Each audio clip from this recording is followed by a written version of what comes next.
Hello guys, welcome to I exam भी।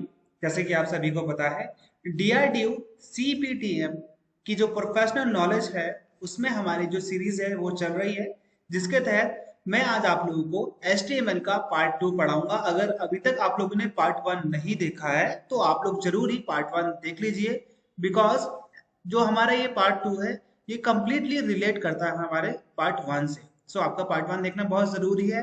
और part 1 में मैं आपको थोड़ा बहुत इसका बैकग्राउंड बता देता हूँ कि जो पार्ट 1 है उसमें HTML के एलिमेंट्स मैंने आपको बताए थे कि जब भी अगर आप कोई एक वेब पेज बनाते हो तो वहां पे आपको सबसे पहले स्टार्ट टैग डालना बहुत जरूरी है, जो कि इस टैग से डलेगा। और आपको एक एंड टैग भी डालना बहुत जरूरी है, जो कि हमारा स्लैश के साथ डलेगा। और इसके अंदर में जो भी कंटेंट है जो शो होगा वो आपको यहाँ पे लिखना होगा। तो यहाँ पे जो आपके एलिमेंट है ये आपके स्टार्ट टैग और एंड टैग ये होना चाहिए। जैसे कि आपका हेडिंग 1 है और हेडिंग 1 क्लोज, पैराग्राफ है और पैराग्राफ क्लोज। देखिए हेडिंग आप सिर्फ 6 डाल सकते हो, इसीलिए यहाँ पे H1 H2 H3 डालना पड़ता है। प्रेफरेंस दी जाती है हेडिंग की भी। ओके। और यहाँ पे आपका हो गया P, यानी कि पैराग्राफ। पैराग्राफ आप कितने भी कर सकते हो, चाहे आप एक डालो चाहे आप 10 डालो। जैसे कि यहाँ पे आप देख सकते हो, some HTML element have no content. जैसे कि मैं आपको बता देता हूँ, जैसे ये ब्रेक करने के लिए मान लीजिए अगर आप सिर्फ यहाँ तक लिखना चाहते हो एक लाइन में और उसके बाद आप यहाँ से शुरू करना चाहते हो, तो आप सिर्फ सिंपल आप ब्रेक डालोगे और इस ब्रेक का कोई भी एंड टैग नहीं होता, सिर्फ इसमें ओपन टैग है। जैसे कि आपको पता है ना कि आपको एक एंड टैग डालना बहुत जरूरी है, लेकिन अगर आप ब्रेक टैग डालोगे तो यहाँ पे आपको एंड टैग डालने की जरूरत नहीं है। जैसे कि आपको ऐसा ब्रेक टैग डालने की जरूरत नहीं है, सिर्फ आपको सिंपल BR यानी कि ब्रेक टैग डालना पड़ेगा। ओके।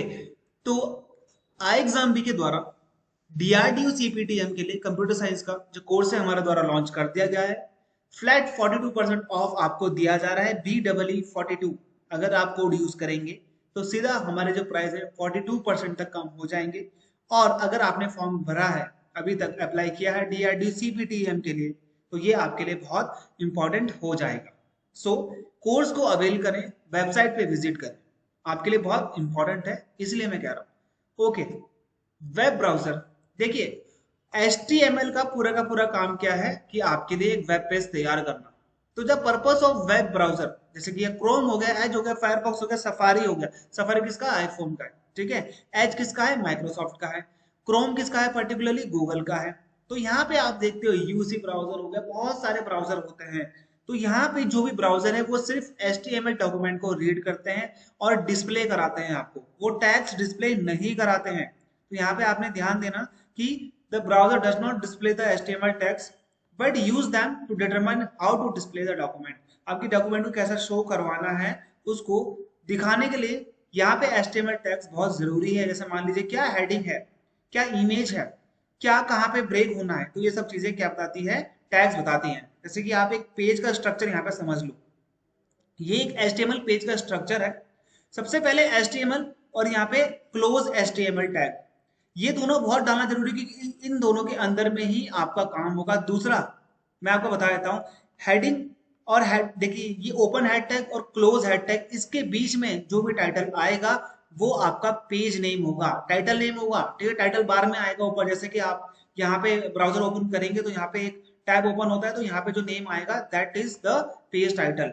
उसके बाद आप जो भी लिखना चाहते हो, बॉडी टैग ओपन करोगे और क्लोज बॉडी टैग डालोगे, उसके अंदर H1 क्लोज, ठीक है, पी क्लोज, पैराग्राफ है ये पैराग्राफ क्लोज, ये सारा का सारा आपके इसके अंतर्गत आएगा। किसके अंदर? बॉडी के अंतर्गत। और बॉडी किसके अंतर्गत आएगी?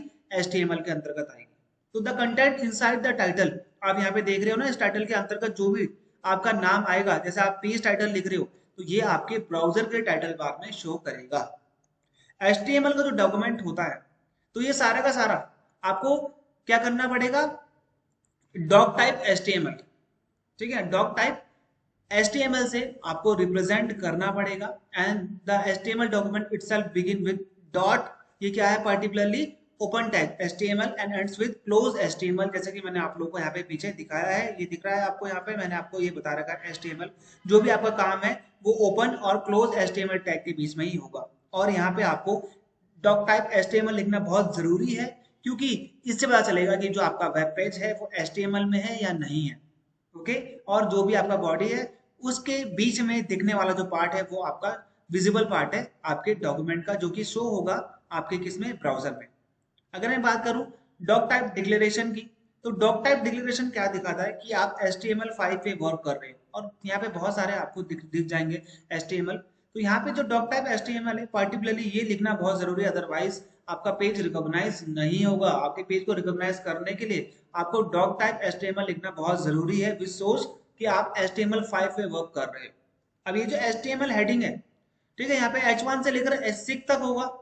H1 defines the most important heading and H6 defines the least important, which is not so much that important.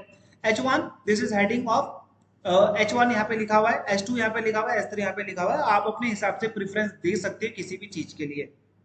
If I am talking about HTML, ठीक है, तो HTML में अगर आपको इमेज कोई ऐड करनी है, अगर आपको कोई इमेज ऐड करनी है तो आप क्या करेंगे? तो फर्स्ट ऑफ ऑल आप यहाँ पे देख लीजिए, जो HTML इमेजेस हैं is defined in tag img। इसका कोई क्लोज टैग नहीं होता। सबसे पहले आपने क्या करना है, आपने ओपन टैग यहाँ पे लिखा है इमेज, फिर यहाँ पे आपने लिखना है एक स्पेस देकर source, that is the source, equals to, यहाँ पे अगर आपको नाम पता है आपकी इमेज का तो आप नाम लिख दीजिए, जैसे कि मैंने यहाँ पे आई एग्जाम बी, यहाँ पे अगर मैं लिख देता हूँ आई एग्जाम बी 1 2 3, ये मेरी कोई इमेज थी। और यहाँ पे उसके बाद में क्या करूंगा, विड्थ लिख दूंगा यहाँ पे 100, और यहाँ पे उसके बगल में लिख दूंगा हाइट 142। तो ये दोनों क्या बता देगा, और इसको क्लोज कर दूंगा। ओके, यानी कि क्लोज टैग नहीं, सिर्फ ओपन ये वाला ही क्लोज टैग हम नहीं लगाते इमेज में। ओके, तो यहाँ पे मैंने आपको बता रखा है कैसे करना है इसको। सिर्फ आपने विड्थ और हाइट डालनी है, और यहाँ पे आपने इमेज का सोर्स देना है। ओके, तो ये आपने यहाँ पे समझना है इन चीजों को। HTML की इमेज क्या होती है, इमेज का कोई भी क्लोज टैग नहीं होता है। और यहाँ पे जब भी आप कोई हेडिंग करते हैं तो आपकी प्रेफरेंस लगती है हेडिंग की 1 2 3 4 5 6। ओके, सो ये हमारा HTML का पार्ट 2 है। पार्ट 3 भी मैं आप लोगों के लिए बहुत जल्दी लेके आऊंगा। तो मिलते हैं गाइस हमारे अगले वीडियो में, तब तक के लिए गुड बाय।